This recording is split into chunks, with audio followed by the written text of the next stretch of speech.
Hey guys, welcome back to another video. This one's going to be talking about my trades.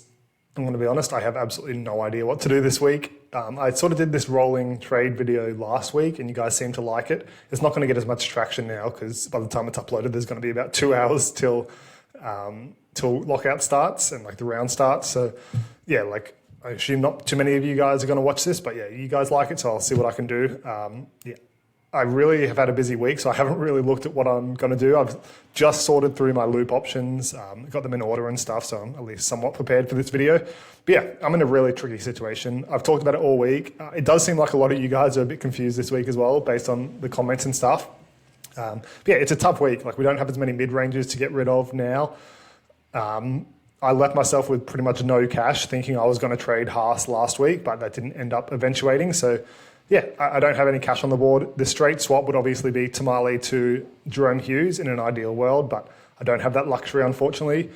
So yeah, I'm stuck. He plays in the first game tonight, so I need to get off him tonight if I do. Otherwise, I'm stuck with him this week, and then he's obviously not playing next week as well. So I don't need a loop option next week. I've got Savala and Teddy who are both off, and given we're playing 17 guys, I think 2's the number to have there. 1 to 2, but I think 2's the sweet spot. That's why I brought in Teddy over someone like Kiraz.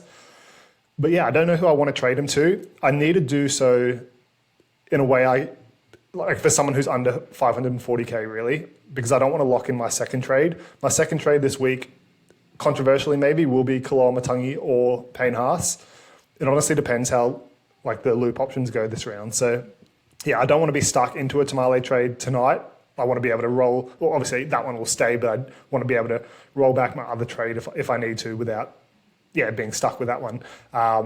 So I don't know. Hosking's going to be looping for Couchman, obviously. So he plays tonight. If he scores well, then obviously he'll come into edge, and I don't need one of Kolo or Haas. Like I have no way of playing them this week. I don't have any mids that are loop options that aren't playing this week. So yeah, I have no way to loop in my mid position except with Couchman, obviously. But I think Tallis Duncan and a Hosking is a more valuable loop there. So if Hosking scores well, one of Haas and Kolo don't fit in my team this round at least. They both do have slight concerns. Kolo obviously, his name now, he's playing. If you haven't seen that report, he is all good to go, got through captain's run, and yeah, NRL Physio said he's playing this week. So yeah, by all accounts, he is fine. But does he play 80? Like there's no way, right? Like why would they risk him playing 80? And also, why is he coming back? Like, why is he rushing back this week for any reason for the Rabbitohs? They're in 14th. They're not doing anything this year. It seems very unwise to risk him. So firstly, he's not playing 80 in my opinion. Like, that would be ridiculous. But secondly, he's not doing it for the Rabbitohs, is he? He's doing it for an Origin audition. Stefano was terrible. Not terrible, that's a bit harsh. He wasn't good. New South Wales lost. I thought if New South Wales lost the first game, that Kolo would be in the team, but they won. So like it was pretty obvious they were going to stick with the same team apart from injury, which Barnett got injured and then Stefano came in.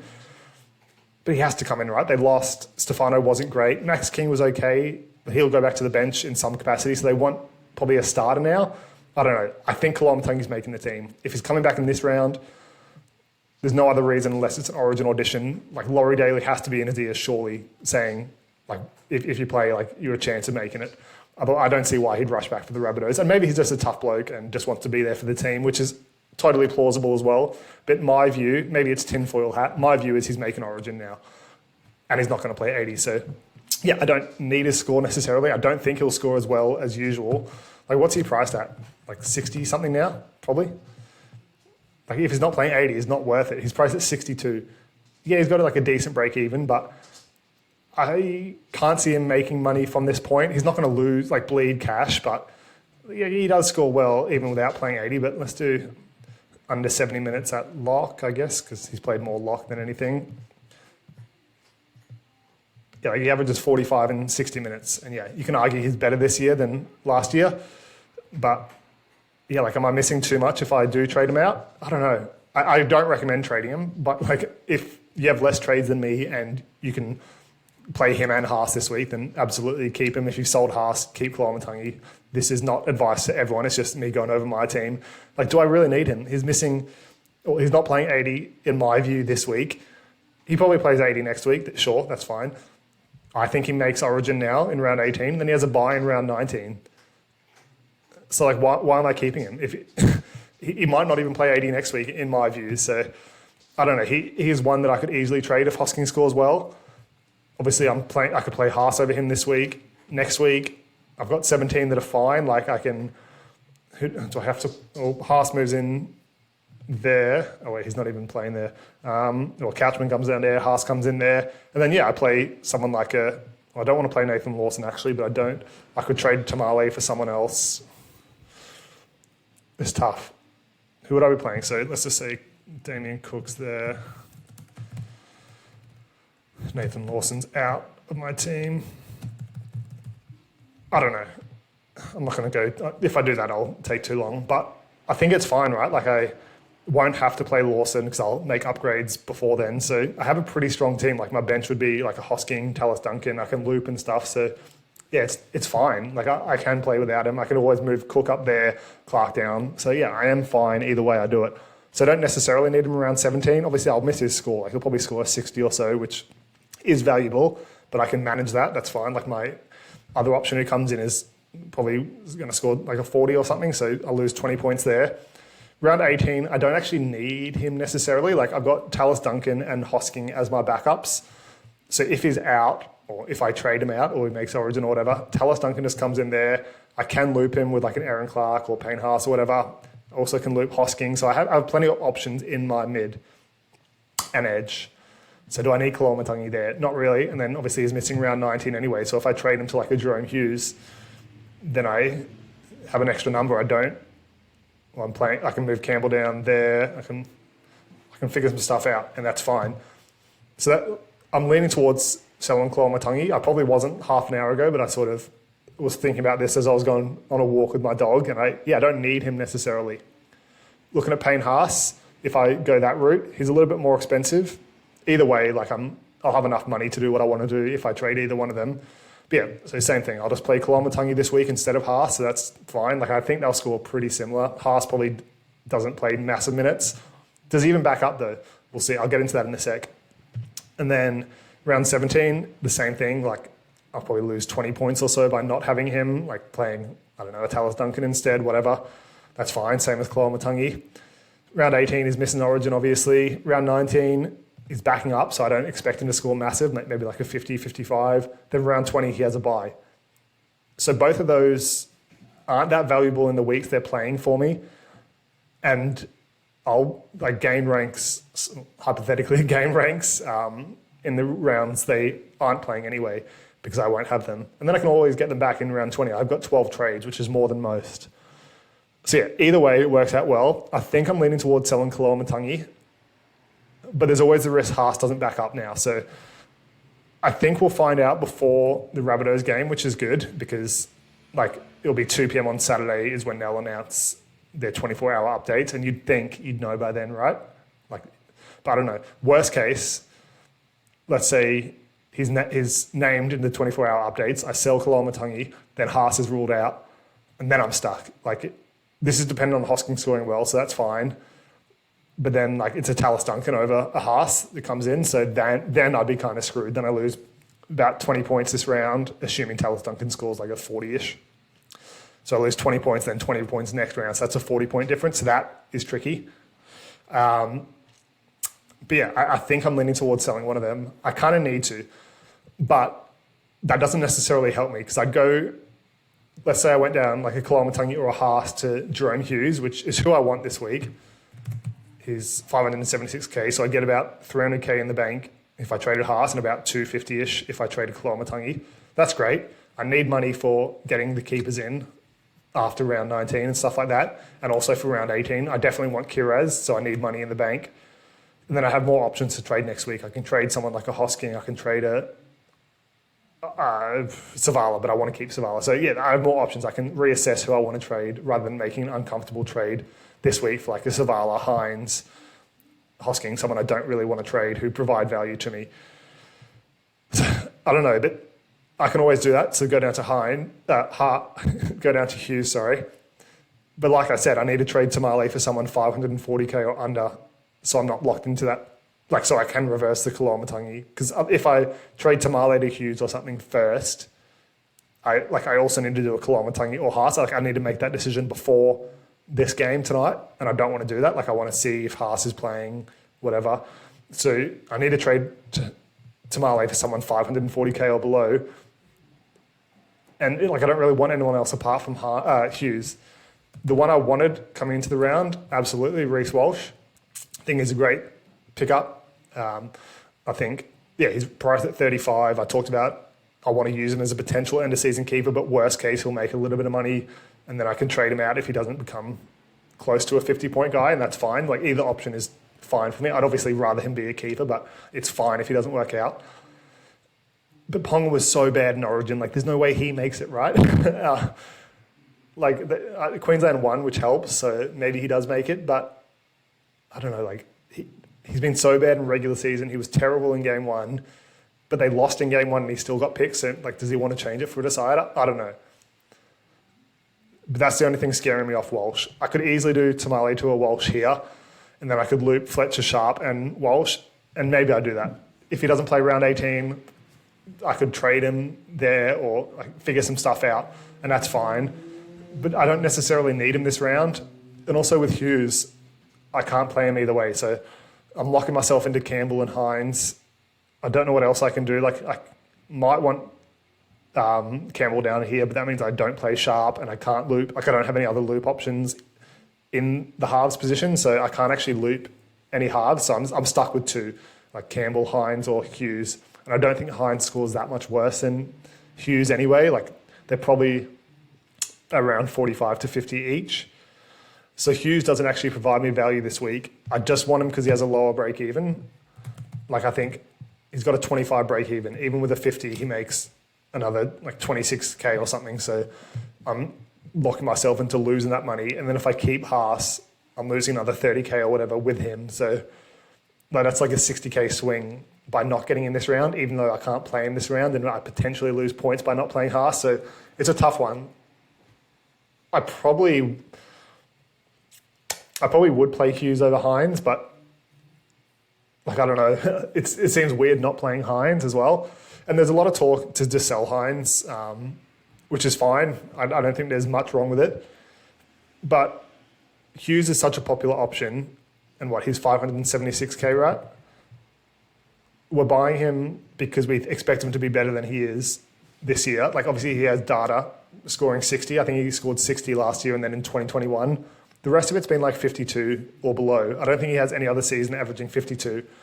So yeah, we're expecting him to get back to where he has been in previous years, which is why he's a massive buy this week. And I have advocated for him for weeks. I think he's a great option. But Nicho Hines is clearly underpriced where he is. And he's had historical data scoring the same. So like the reasons you want Jerome Hughes are the reasons you kind of want Hines as well. And obviously Hines is a little bit different. He's not kicking in game at all. He's not being super involved in the attack. But we know what he can be, and that's the exact reason we want Hughes. So they are slightly different, but they're kind of the same price, like same mold, I guess. Like Hines does have a bigger break even as well, so he's gonna lose money. But like even with 50s, you're not losing that much money, then he's going to start making money again. So I view him as a potential end-of-season keeper as well. I do want a Cartoro or something, but I don't know. Obviously, Hines doesn't play round 18 as well, but I think I'm happy to make that decision by round 18. If I want, like, I'll have Hughes and then I'll have Savala, and then I don't really need a round 18 half anyway. So yeah, if I don't get Hughes this round, I'm getting him next round, like guaranteed. But it's just, do I want to pay more for him? If I had an easy way to get him this week, absolutely. But I don't know who to go Tamale to. It's either Walsh. I hate it, but I could go Jed Stewart. The reason for this is I need some help in round 18, okay? I need a half, which Jerome Hughes will be. That's fine. Like, I know I'm locked into that. Do I get Savala? Like, do I want to keep Savala? I don't have anyone to loop, really. I can... When does he play? I don't think he plays that early in the round. When does he play? He plays like fourth, sorry. So the only one I could get is like a Jamie Humphries or Cherry Evans if I looped him. And that's such a luxury trade. Like I don't want to do something like that. So I don't know if I want to be committed to Savala, but I can figure that out as it comes. But yeah, let's just say I have Savala and Hughes in round 18. That sorts my halves problem. I need a centre. either way, like I could move Garrick up to centre for Fermor, and that's fine. Then I need a wing fullback, but I'm not playing Lawson. Like, there's no fucking way Lawson pumps out a good score if he's even in the team. He plays second, which is good. I will get Kirez, who plays first, so I need to make that decision before round 18, and I need to find a way to get Kirez, and that's fine. So I'll have Kirez, and then I can play Kirez or Garrick down here, and one of them here, so that's fine. So that's Hughes here for Campbell, that's Kirez for Fermor. Then I can loop Lawson, and that's okay. I could always move Garrick up for Lawson. No, I can't do that. How can I, like, why do I want Jed Stewart? There was a way to loop him, surely. I mean, I can loop him at winger fullback, and that's fine, because Sharp comes in there. And yeah, maybe I can loop him at winger fullback. He does play second, which is good. So if he pumps out like a 40, then I can not get another winger fullback, which is good. So that's why I'm thinking of getting him. I don't want a second pure cash down. So obviously I've got Lawson, who's clearly not making money now, unless he, I don't know, somehow stays in the team and scores a couple of 50s. But yeah, at the moment, he's just a pure cash down. Jed Stewart is going to be a pure cash down as well. And I don't really want to have two this early. I was watching his New South Wales Cup highlights. He looked okay, like they're highlights, so everyone's going to look better. But he's a bigger frame. He's not like a frail winger, so that will boost his scoring a little bit, like more potential, which is fine. But he's playing on Tamale's wing, who just didn't get the ball. Like, the only reason he was scoring well was because he was going for those darts from dummy half. He was getting like tackle breaks late, and he's like a massive tackle breaker. I think he led the league last year, the New South Wales Cup, in tackle breaks by a country mile. So that's why I picked him up at the start of the year. Jed Stewart probably doesn't have that potential. So yeah, he would be a pure cash down. I can potentially use him as a loop option in round 18, which is valuable, because even if he scores like a 35-40, which is probably not going to happen, but if he does, then I don't have to think about another one. And if he doesn't, I can pick up like a Pappenhausen. Who else is there? Like, no one really. Maybe Tommy Turbo, but I don't really want to pick up those guys. So if I go someone like a Jed Stewart, I can kind of get out of that. Like, if he scores well, I have an option not to pick up one of those guys. I don't know, like I need two outside back, like a centre and winger fullback, unless one of Lawson or Jed Stewart score well. But how would that work? So let's say Lawson scores well, and I have Kirez there. Then that's fine, he plays there, and then I can move Garrick down. When does Garrick play? So Garrick plays after, so that's good. So if I have Lucas there, then I have Lucas there, and then I have Garrick and Lawson on the bench. Lawson scores well, he stays there, then Garrick can come in there. Yes, that's good. So Jed Stewart does provide me value, actually. And then I just need one of Lawson or Jed Stewart to score well. So I think that's the play. No, it's not the play. But it adds more value to Jed Stewart. But I could just wait a week for that. If my other trade's going to be a cash down anyway, like in Kolo or Haas, do I really need to force a Tamale trade this round? Unless it's for like a Reece Walsh. It would leave me with like 600k in the bank, which is huge, because then I can make those luxury trades next week. Like if I want to Savala up to Kiraz, or I can make a decision on Hines. I don't know who else, like Hosking, someone like that. Hosking's valuable this round for a loop option, but maybe not next round. So at least like 600k is awesome.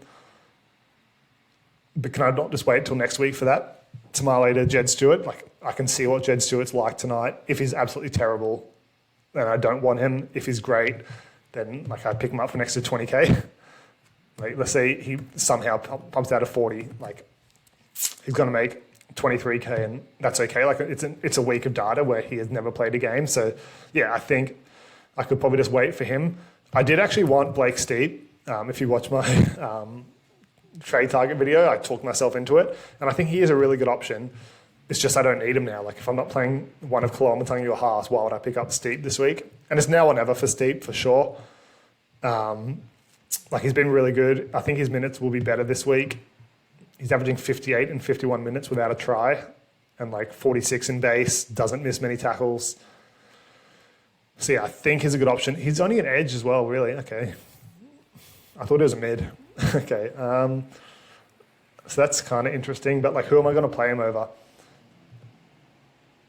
Like I've got Hosking there, but if I trade out Hosking, but why would I trade out Hosking and then bring in Steep? Like that's kind of two trades when I don't need to do that. Even though it's not a direct trade, you're essentially trading Hosking for Steep there, because if I trade in Steep this week and then trade out Hosking next week, I could have just not done that and kept Hosking. So yeah, is he valuable? I think he'll be good, but Hosking's clearly underpriced as well, so I don't really need Steep. So yeah, I think what I want to do is go down to Jed Stewart, but it doesn't need to be this week. So I don't know, man. Like it's tough. It's a tough round. I don't want to force any trades that I don't need to make. And I could just leave it this round. But like if I'm going to trade Haas, it has to be this round. Like there's no way I can get away with not trading like 101 break even. Fuck me. That's crazy. And he obviously had the quad injury. He was a chance of missing Origin, so like he's not going to play big minutes surely, even if he backs up. So maybe I trade Haas over Kolo. Couldn't possibly trade both, could you? Nah, that's ridiculous. I've already traded Cleary. I don't know. Maybe I'll just keep Kolo and do Haas. This round is so stupid. If Savala scored badly last week, I would have just traded him out for Haas out for Katoa, and then it would have been sorted this round. But I don't know. Like, what other halves are actually playing in round 18? Fogarty, I don't really want him. Adam Reynolds, no. This list sucks. Like, you just want Katoa and Cleary. So I don't freaking know what I'm going to do. Like, who else could I trade? Fletcher Sharp, no. Like, I want him in winger fullback this week, and like he's playing. By as far as we're aware, he is playing. So there's no point trading him. Cook, no. Tamale, obviously. Hosking, not this round. I want him as a loop. Duncan, no. Haas, yes. Lucas, no. Savala, no. Because these halves suck in round 18. And like, who else is there? Koloamatangi, Tarpany, I'm keeping. Aitken, Couchman, Campbell, Hines. Like, what the fuck do I do? Like, I assume a lot of you guys are like this week. It is a tough round for trades. And usually when you don't know what to do, just leave it, right? Which is fine, but I've got Tamale. Like, he doesn't provide me any value, so why would I keep him? If they didn't play in the first game, it would have been fine. If Hosking played after Haas, then that's fine. Like, I could easily make some trades, but Hosking's a valuable loop option. Tamale, I just need to get rid of. Like, who's on the who's hot list? Am I really resorting to this list to see who I'm going to trade? Obviously got the top two. Hughes. Oh yeah, Bostock was another one I was thinking. If he played round 18, I could do it, but he doesn't, so there's no point. I was just going to use him as cash generation because I do need cash, but yeah, it doesn't make too much sense given he doesn't play round 18. Like, Jed Stewart actually does provide me value. So maybe I just fucking do it. Maybe I just do Jed Stewart in. I'm obviously not going to play him. But, you know, I could actually loop him over Sharp. Imagine that. Imagine he pumps out like a 60, then I'm not playing Sharp. And then I could play Sharp in halves and not play Hines. Like, that'd be fucking mental if he pumped out like a 60 or something, but no one would have him. Okay, let's just see how much cash I have if I do this and then Haas down to Jerome Hughes. But like, why am I making two trades for guys I'm not even playing this week? It's just ridiculous, right? 625k. What would I do with the cash? Okay, let's think about that. So if I had Hughes, fuck me, I don't even know. Like, I need to keep Savala. He's the one I'd want to trade, but I need him for round 18, and I need him as a loop option next week. So I'd have 600k and like nothing to do with it, right? So I could go up Hines to a Katoa. I could do that. That's a luxury trade. I could definitely do that. That's like 150k. I could get in Herbie by round 17 as well, which is stupid, but I could do that. I could do like a Bo Firm or a Herbie. No, that's pretty stupid. Like, what am I actually doing with the money? Why do I need 600k? I'd definitely go Hosking up. To who? Like, I'm just trading out a keeper. Fuck. Hosking to Kirez, which is fine. How much is that? Oh, he's in my team. 578 to Kirez. It's like 140k. Then I have 480k left. Like a Hines to a Katoa. Let's just say I've got 300k left. and then like nothing to do with it until round 19. But that's a lot. That is like 2 rounds of having a lot of money in the bank. But I do want to get to 300k by round 19, so I can bring in like a Cleary if he's healthy, or an Isaiah Yeo. And yeah, if I traded out Haas, I don't have Kolo there, but I could get in like an Isaiah Yeo for round 19, or someone like I'd need to get a mid pretty much, because yeah, like I'm pretty stuck, or an edge I guess, because I could go Couchman up there. But yeah, round 19 is actually pretty tricky as well. I definitely need a centre. Do the Bulldogs play in round 19? Yeah. It's their last bye this round, hey. So Kirez helps there, and then it's another keeper. And then I can get rid of Savala finally. And I go like Savala to a Yo or something. I don't know, man. This is tricky. I'm actually considering just fucking biting the bullet and getting Jed Stewart. But like, I could just wait till next week. And then Walsh is also available. When do the Broncos play in round 18? Hopefully it's early. Yeah, they play the first game, so that's good. So I can rely on Walsh there. Oh, actually, I'd probably rather someone like a Jed Stewart play before Walsh, because then, I don't know. Because then if Walsh makes Origin, then I'd have to get in like a turbo or something, and I don't want to do that. So I think actually getting Jed Stewart in helps, but I do want Walsh as like an end of season guy. What's his break even? It's like, I think it's bang on 35, right? Oh, not James Walsh. 35, yeah. So it's kind of now or never, but even if he pumps out like a 55, that's fine. So I can get him next week. But then if he scores well, he probably makes Origin. So I think I have to wait till round 18 for Walsh. Let's say he scores back-to-back 55s. It's another 50k. I honestly think Jed Stewart's coming into my team. That's fucking ridiculous. Like, I don't know. I'm going to have to wrap the video up here because I don't know. I think I might actually just get Jed Stewart in. I don't know if I'm doing this just because he plays in the first game and I like having action, but I don't know. I think I might do Jed Stewart in. I think Tamale to Jed Stewart, and then Haas or Koloamatangi down to Hughes if I need to. If Haas is out, then I keep Koloamatangi, but then I trade out Haas. Yeah. If Hoskins, okay, what happens if Hoskins scores badly? If Hoskins scores badly, Tallis Duncan could come in there, and then Couch moves up there, and then I could loop Koloamatangi and Haas. So if Hoskins scores badly, I don't think I make a second trade for Hughes, and then I just leave it as it is. And then if I do Tamale down, I need to get some money this round. That's the thing, because I want Hughes next round, and I don't have anyone else to trade him for. So I think I'm actually going to do it. Fuck it, that's dumb as hell, but I'm going to do it. Actually, let me switch Tamale and Sharp first, because I'm going to be looping Jed Stewart. Oh, this sounds ridiculous. I do not think Jed Stewart's a good option. I do not think he's going to be a good NRL player, but I'm doing it. I think he is coming in. Fuck it. I'll probably reverse this, by the way. But at the moment, I'm going to commit to Jed Stewart in, and then I can loop him for Garrick, and then Sharp. Yeah, assuming Jed Stewart scores terribly, I loop in Sharp for Garrick, and that's fine. And then I'm set there, and then we're good. And then we are good. All right, I'm going to wrap it up there. That's what I'm doing for now. Jed Stewart's coming in. Hate it. Absolutely hate it. So I'm going to do it. All right. Good luck with your trades this round, guys. Obviously, Captain May for sure. It's got to be done, right? I'm not going to advise Captain Koloamatangi or Haas. I don't think you guys should if you have them, just in case something happens. But yeah, we'll wrap it up there. And good luck, guys. We'll see you next time.